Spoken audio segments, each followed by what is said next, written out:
मायावी मटकी। मदन एक बहुत ही ईमानदार लड़का था। वो बहुत मेहनत करता। उसका एक छोटा सा खेत था। एक दिन खेत में काम करने के बाद जब मदन घर लौट रहा था, अचानक रास्ते में उसका पैर एक पत्थर से टकराया और वह जमीन पर गिर पड़ा। अरे, मेरे पैर के बीच में क्या अटका जो मैं गिर पड़ा? अच्छा, ये पत्थर है, इसे उठाकर कहीं दूर रख देता हूँ। मदन ने उस पत्थर को उठाया और पास ही पेड़ के नीचे घड़े में डाल दिया। वह घड़ा वहाँ पर पहले से ही पड़ा था, जो बिल्कुल खाली था। लेकिन अचानक देखते ही देखते घड़ा पत्थरों से भर गया। अरे, ये तो कोई मायावी मटका लगता है, इसे घर लेकर चलता हूँ। मदन की पत्नी मटका पाकर बहुत खुश होती है। अरे वाह, क्या ये सच में मायावी मटकी है? मैं अभी इसमें जेवर डालकर देखती हूँ। मदन की पत्नी ने जैसे ही मटके में अपने जेवर डाले तो मटका गहनों से भर गया। मदन और उसकी पत्नी बहुत खुश थे। वे जब चाहते मटके में जेवर डालते और जेवर दुगने हो जाते और वे उन्हें बेचकर अपना घर चलाते। देखते ही देखते मदन और उसकी पत्नी ने अपना एक सुंदर घर बना लिया। अब वह खेत पर भी नहीं जाता।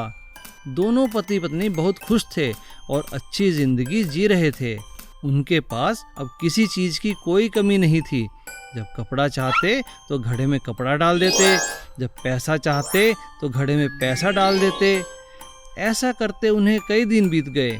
एक दिन उनके पड़ोसी श्यामलाल को उन पर शक होने लगा। अरे, कुछ ही दिनों में ये मदन इतना पैसे वाला कैसे हो गया?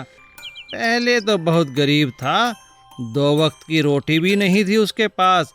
अब देखो, कोई कमी नहीं है। लगता है इनके हाथ कोई खजाना लग गया है। मुझे इन पर नज़र रखनी पड़ेगी। श्यामलाल ने लगातार मदन पर नज़र रखनी शुरू कर दी। एक दिन उसने मदन की पत्नी को घड़े के अंदर कुछ सिक्के डालते देखा और कुछ ही पलों में मटका सिक्कों से भर गया। यह देख श्यामलाल की आंखें खुली रह गई।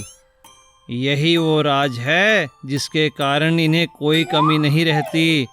बहुत धन कमा लिया मदन। और मौका पाकर श्यामलाल ने वह मटका चुरा लिया। लेकिन जैसे ही श्यामलाल ने अपना हाथ उस मटके में डाला, उसके कई हाथ हो गए। वह जोर जोर से चिल्लाने लगा, अरे बचाओ, अरे बचाओ, कोई तो मुझे बचाओ, मैं इस मटके में फंस गया हूँ। तभी मदन और उसकी पत्नी बाहर आए और उन्होंने मटका फोड़कर श्यामलाल के हाथ को बाहर निकाला। मुझे माफ़ कर दो मदन, मुझे माफ़ कर दो, मैंने ही तुम्हारा मटका चुराया था लालच में आकर। अच्छा हुआ ये मटका टूट गया, इसके कारण मैं भी बहुत आलसी हो गया था। जो मज़ा मेहनत की रोटी में है, वह मायावी चीज़ों में नहीं। मच्छी वाली की सफलता। योगेश और कल्पना दोनों अपने छोटे से परिवार में बहुत खुश थे। योगेश एक फैक्ट्री में फोरमैन था। अरे, जल्दी से नाश्ता दो, मुझे देर हो रही है। जल्दबाजी में नाश्ता खत्म करते ही वो घर से निकलता है और घर से निकलते ही जैसे ही वो सड़क क्रॉस करता है, तभी उसका अचानक एक्सीडेंट हो जाता है और उसकी दोनों टांगों में फ्रैक्चर आ जाता है। डॉक्टर उसे प्लास्टर चढ़ा देते हैं। ये क्या पहाड़ टूट पड़ा हम पर कल्पना, अब क्या होगा? ये लीजिए भगवान का प्रसाद। हमें तो भगवान का शुक्रिया अदा करना चाहिए। इतने बड़े एक्सीडेंट के बाद भी कुछ नहीं हुआ। बस आपको प्लास्टर ही तो चढ़ा है, 1-2 महीने में ठीक हो जाएगा। आप बिल्कुल चिंता मत कीजिए। कल्पना बहुत आशावादी थी। अगले ही दिन उसने एक बड़ा सा जाल और टोकरी ली और समंदर किनारे कांटा लगाकर बैठ गई। कुछ ही देर में बहुत सी मछलियाँ जमा होकर उसके जाल में फंस गई। कल्पना सब्जी मंडी गई और मछलियों को बेच दिया। उसकी ताजा ताजा मछलियाँ तुरंत बिक गई। अब रोज कल्पना यही करने लगी। मच्छी ले लो मच्छी, ताजी ताजी मच्छी। कल्पना अपने घर का भी ख्याल रखती और पैसे भी कमाती। योगेश भी धीरे धीरे ठीक होने लगा था। 2 महीने बाद। आज प्लास्टर कट जाएगा, कल से मैं फैक्ट्री जाऊंगा। कल्पना, मैं फैक्ट्री जा रहा हूँ, बस बहुत हुआ, आज से तुम मछली नहीं बेचोगी। लेकिन कुछ ही देर बाद योगेश निराश होकर घर लौटता है। क्या हुआ जी? होना क्या था, मेरी नौकरी चली गई है। आप चिंता क्यों करते हो, सब ठीक हो जाएगा। तभी एक ग्राहक दरवाजा खटखटाता है। कल्पना बहन। कौन है? क्या बात है? वो मैं पास के गांव से आया हूँ। आज तुम मंडी नहीं आई तो इसलिए यहाँ पूछता पूछता आ गया हूँ। आपकी मच्छी तुरंत बाजार में बिक जाती है और मैं रोज आपसे 10 किलो ताजा मच्छी लेता हूँ। आज आप नहीं आए तो मैं यहाँ आ गया हूँ पूछता पूछता। जी लेकिन वो मैं अब से। तभी अचानक योगेश जवाब देता है। आप चिंता मत कीजिए, आपको हर रोज 10 किलो मच्छी मिल जाया करेगी। ग्राहक खुश होकर वहाँ से चला जाता है। लेकिन आपने तो कहा था जी। मुझे माफ कर दो कल्पना, मैंने तुम्हारी मेहनत की कदर नहीं की।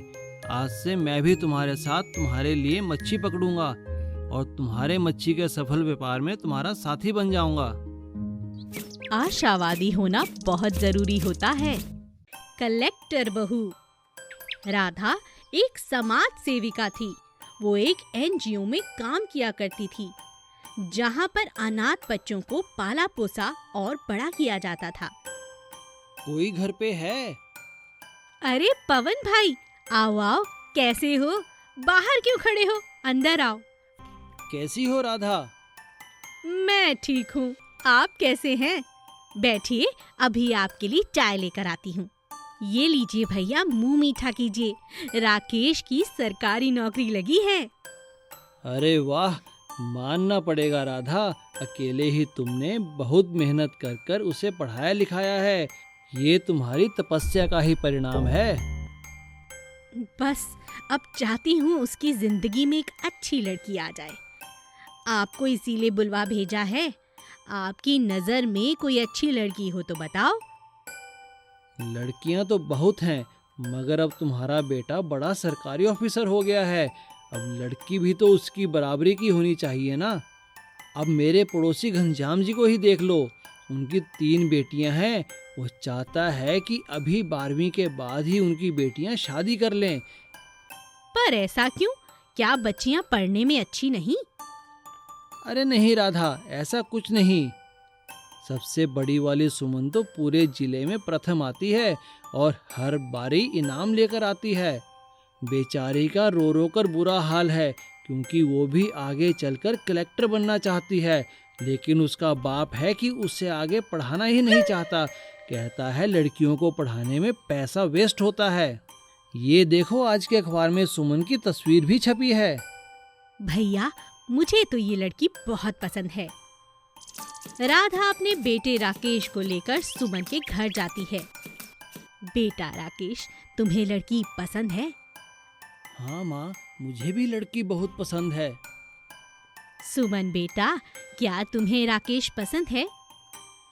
सुमन रोने लगती है। तब राधा उसके पास जाकर उसे समझाती है।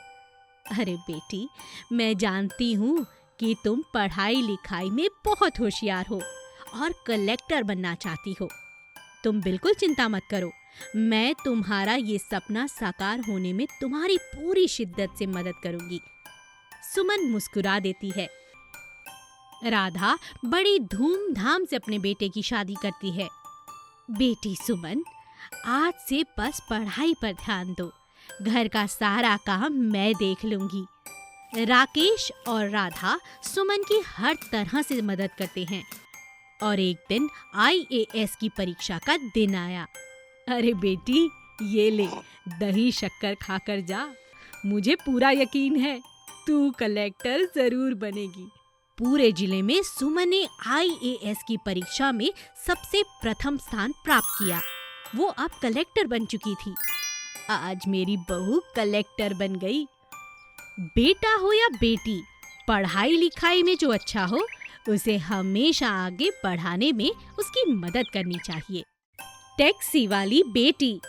कदम एक टैक्सी ड्राइवर था। उसका परिवार बहुत छोटा सा था। पत्नी और 2 बच्चे, आशा और जुगल। आशा और जुगल दोनों कॉलेज में पढ़ते थे। आशा हमेशा कॉलेज में प्रथम आती थी, लेकिन वहीं बेचारा जुगल पढ़ाई में बहुत कमजोर था। आज कदम बहुत खुश है क्योंकि बच्चों का इम्तिहान का रिजल्ट आने वाला है। अरे देखो जी, अखबार में अपनी आशा की फोटो आई है।